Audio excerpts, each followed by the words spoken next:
मैं तो भड़वा हूँ सॉरी।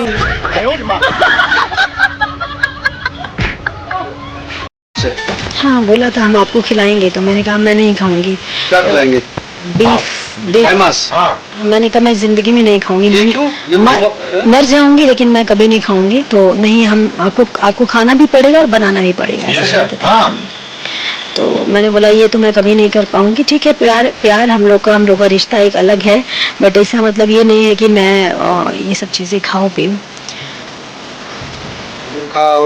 मेरे मुंह बोले पति मनी महाराज, जिन्होंने मेरे साथ धोखा किया, शादी का झांसा देकर 2 साल तक मेरे साथ शोषण किया और एंड मौके पे भाग गया। कोर्ट मैरिज का डेट था हमारा 10 का, 9 तारीख का कन्वर्जन था। मैं उस इंसान के लिए कन्वर्जन तक के लिए तैयार हो गई।